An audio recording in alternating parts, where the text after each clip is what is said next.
Hey everybody, I'm Grow Daddy, aka Patrick Canuk. Welcome to Grow Daddy TV Studios. Hey listen, you've made it to season 6 and you've made it to the 3rd episode of our season. It was 15 days ago, we put some seeds in some soil to germinate, I should say in our peat pods. And we up-potted those a week ago. And we also didn't get a germination on our Bruce Banner. Daisy. First time ever we didn't get 100%. It is, but no matter. I chased after some seeds. I planted some seeds, 2 of them, just to be sure we had one for the show. It is the first time we didn't germinate, and maybe we need to be a little more, what would the word be, conservative and plant an extra seed in the future, because we may not get them all to germinate. But it doesn't matter. We're going to be running a week behind on one of our girls, which we're going to go over. I'm going to show you how I watered, and I'm going to show you, we had to water the ones in solo cups. And what else are we going to go over, Miss Groday? We're going to go over everything. Watering, VPD, which is vapor pressure deficit. We're going to go over the PAR, we're going to go over the whole light. We're going to do our PAR Geek segment, and I'm going to tell you where my light's hanging. I got an SP3000 Mars Hydro. I'm going to tell you where I hung that and where she's been hanging since I put the girls in the tent it's been a week. Yep. And I'm hanging at a lot lower than recommendations. Yeah, but I'm using less watts. I figured it out. Made Mrs. Grodaddy pretty nervous with that low hanging light, but you can do this with a PAR meter, though. I'm figuring out. If you got a PAR meter, it's so far the PAR meter has paid for itself because it's allowed me to know where to put my light and adjust. I mean, I put it. You'll see. We're gonna go over it. So let's get it going. Let's check out some weed porn. This is one of our segments. I know the weed porn does get better as we go through the grow, but let's go to our weed porn. That's how we start out our segment, is showing you the girls. So come on.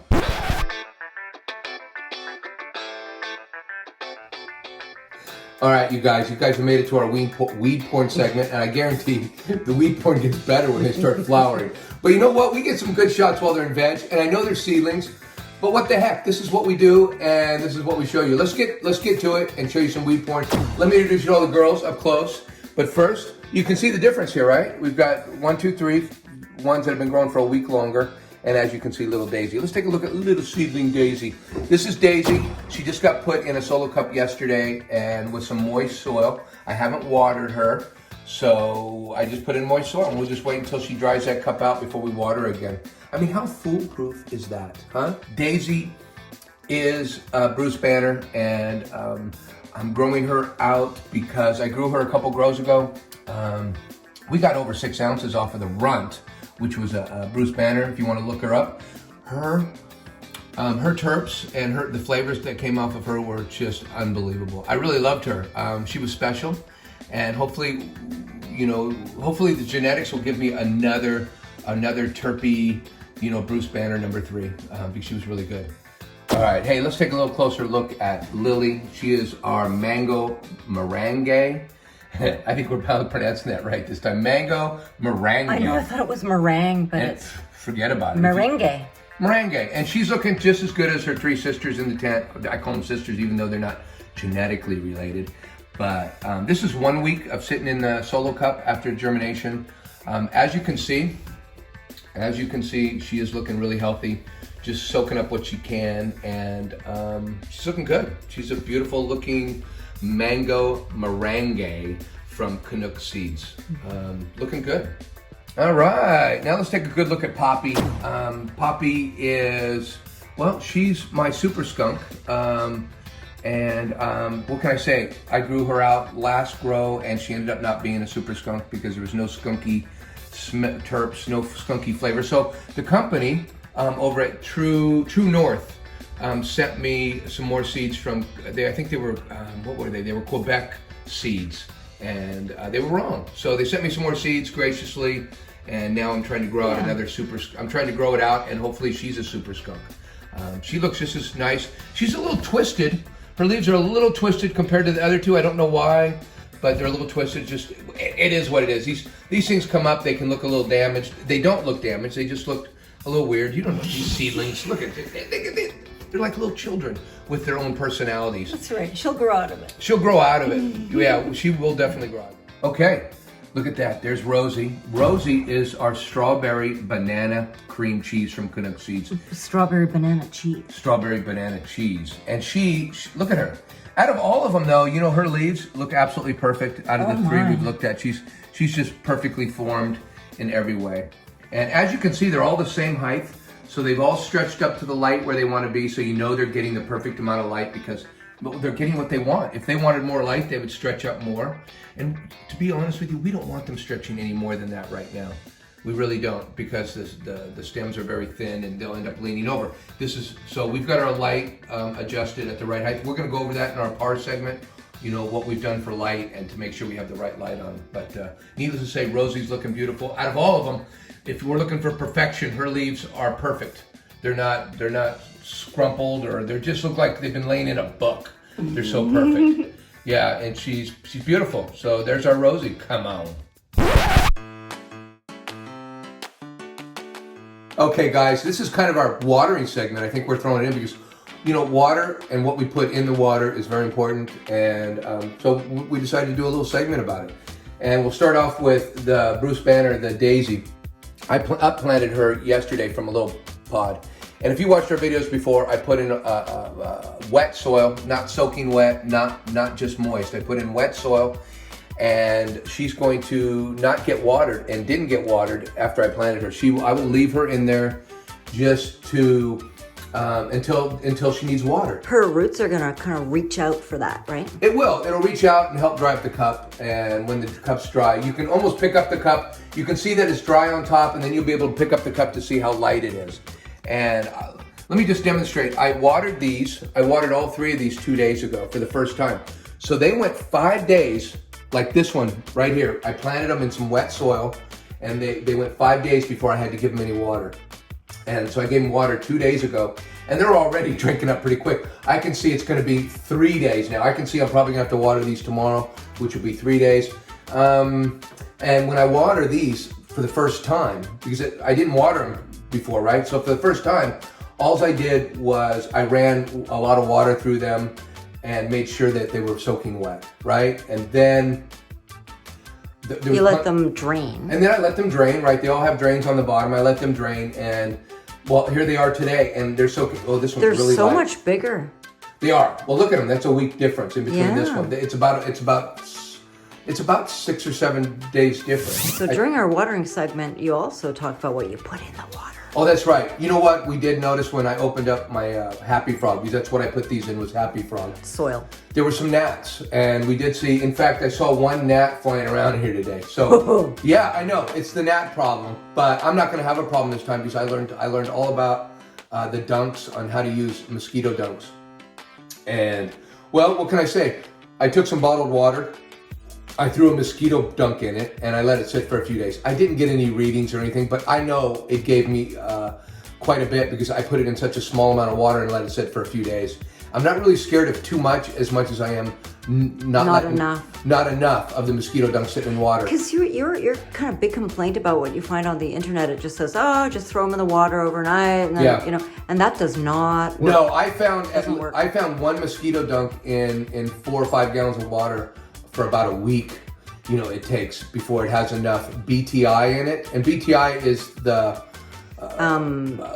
fungi, or what is it? The Bacillium. It's something Israelis. Yeah, but before that, so what would you call it? It would be it's a kind of bacterium. Yeah. Well, before there's enough of that in the water, that's what kills the gnat. So I found I'm gonna probably end up doing a reading, but I didn't. So I found a mosquito dunk sitting in that for 5 to 7 days is more appropriate for the right amount of BTI in the water to even use to water. So I'm just letting you guys know, I watered with mosquito dunks because I don't want a mosquito, I don't want a gnat problem. I don't want a gnat problem again, and if I do, I'm gonna jump on it right in the beginning. Especially, this is the most vulnerable stage.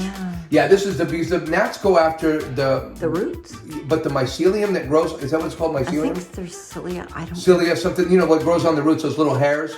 That's what the little gnats go after, and it can hurt kill. Seedling. It can kill. It can stunt. It can do some horrible. They could kill our babies. Yeah, and as a young plant, young vegging plant, or even a seedling, they can do some real damage. So I wanted to jump ahead of that and make sure I got ahead of those gnats. So, well, I guess that's our water segment. So come on. What's next? What is next? Oh, Park Geek segment next. Come on.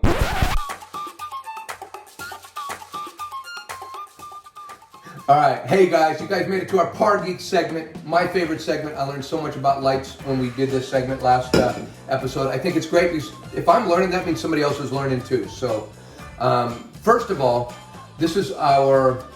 It's a par meter. It's a par meter, and it's probably the cheapest meter I found. I don't know, now I'm forgetting. It was a little over $100 or something, which I find... We'll put a link. We'll put a link. Please use our link because I'm finding out that we might get a few pennies if somebody buys something off of one of our links. But we don't know yet because nobody's ever purchased... No one's ever done it. Nobody's ever purchased anything from our links. But if anybody does, we'll know it. Anyways, I suggest you guys buying one of these, the cheapest ones. You guys can buy a $500 one that does a million different things. But if you talk about something being expensive and you can't afford it, this is probably the best tool that you'll buy. Entry level. This is an entry level, but it works. And it just doesn't have any real gadgets on it besides reading the par. Costs a little over $100. And I think it's one of my most important tools in the grow tent besides my pH meter. I think those are my two most important meters, is my pH meter. Even though I don't use my pH meter a lot, yeah I do, I pH my water all the time. But most importantly, knowing par. Anyways, let's get down to the Par Geek segment and let you know what I'm giving these girls. First of all, I'm working with a SP3000, okay? And I've got, and let me grab, let me grab it. I will grab my measuring tape and I'll show you. Now, I put these at 13 inches last week, right? So. And you made me very nervous. I did, because the manufacturer says 24 inches or 26 or 30 inches or something. Well, I happen to be able to know but they don't tell you where to set the dial.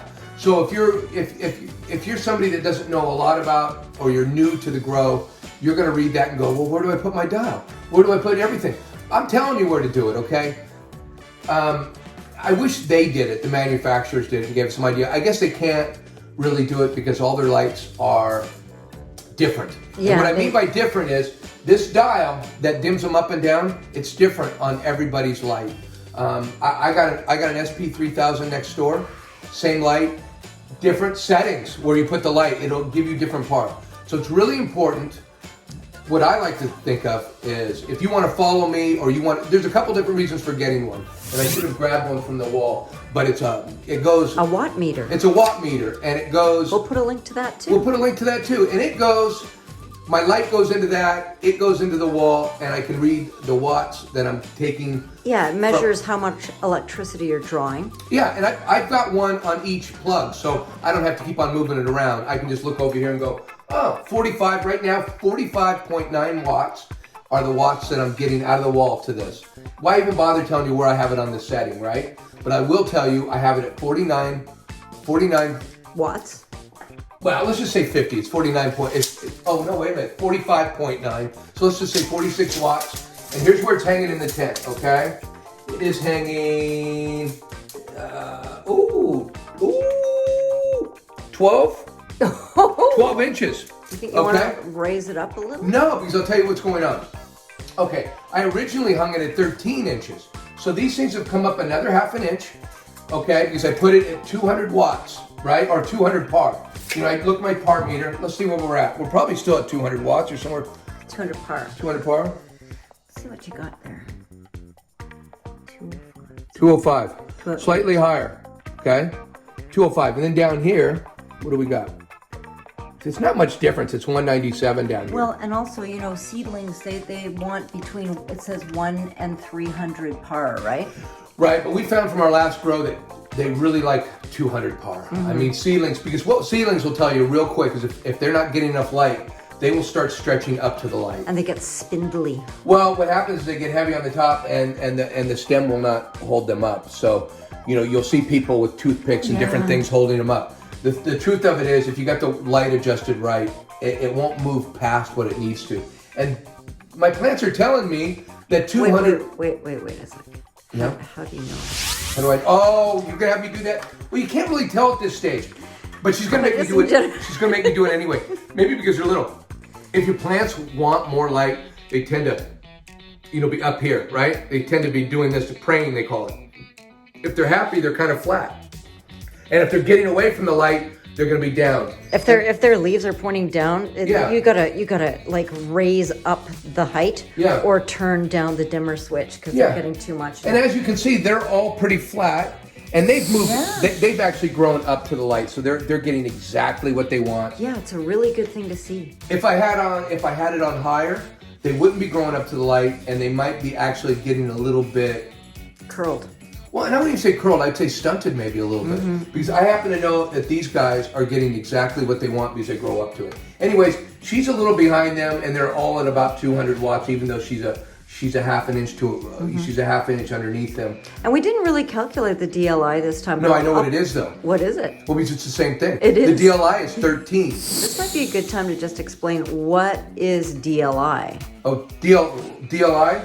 DLI is your daily light integral. And that is basically how much light are they getting in the full day. Because you take your autos, Like right? how many photons per day? Right, how many Something like photons that. are hitting them, throughout the day at 200 par, right? It would be, the DLI would be 13. And this makes a big difference if you guys are, grow autos. A lot of people are trying to follow people. People are growing autos or are looking at other growers, and they're putting the lights where regular growers are growing, like, photo growers like me or anybody else, right? They're putting And these the lights. are photo periods. Right, but the autos they'll stay at 18.6 through their whole grow. And when they get into flower, people are giving them as much light as you would give a photo. See, and the whole idea, the DLI is wrong, right? Because they're getting a lot more light throughout the whole day, and they wonder why their plants are burning. So with autos, you would want lower par because they're getting so so many more hours. That's right. And if you don't know that, it's time to start studying up if you're growing autos. Because a lot of people will automatically, they go, why are my plants droopy? Why are they doing this? Well, because you're giving them too much light, because you're watching all these people growing photo periods, doing it, and you're trying to copy what photo period growers are doing. Yeah, if you've got autos, don't do this. Stay in your lane. Stay in your lane. That's our light segment, and I don't know. We're going to do VPD next. VPD is vapor pressure deficit, and it's basically an optimal place. You put your heat, you put your, the Temperature and humidity. It's an optimal place to grow cannabis. And up here we'll put the chart, right? We'll just put the chart. This is a chart right up here that everybody uses in the cannabis. Now there's hundreds of different charts, and they're all different for different types of vegetation. So you really want to use this chart if you're looking, because it's going to be the closest. And we'll put a link. We'll put a link. But I don't understand why there isn't a chart that says for Specific cannabis. one, yeah. Look for a chart for tomatoes or chilies, probably. Anyways, everybody uses this chart, just to let you know, for your VDP. And right now, as seedlings, we're trying to keep the moisture up to 80% in the tent with 70 degrees. So You were saying like 70 to 75. 75 to 80 is probably really optimal. I thought you said 70 to 75 degrees Fahrenheit. Well, a lot of people can't get there. You'll be okay at 70. And as you can see in the tent right now, we're 72 degrees and 69. But you want to know why? I'm going to tell you why. Okay. That's because our tent door it's open. Our tent door is open. Unzipped. That's right. And see this towel? I've got a towel back here that's wet. And every couple days or every day I have to come down here and pour some water on it and keep it wet. I'll close this tent up. I turn a fan. Look at the fan up that I got up there. I have a fan up there in the corner. I turn that on. It's off right now so we can talk without listening to it. But I turn the fan on. It blows these things a little bit and gets the air flowing in the tent. And I close the door and I open the door just about this much, right on the top, and I can look over at my instruments and tell where it hits 80%. It's about this much. So I know just how to open up the tent. You kind of have to fiddle with your own setup to maintain that, but ideally, just check your VPD chart and just try and stay within a zone. Yeah, I'm not running the infinity fan. I'm not running my fan through the tent at all right now.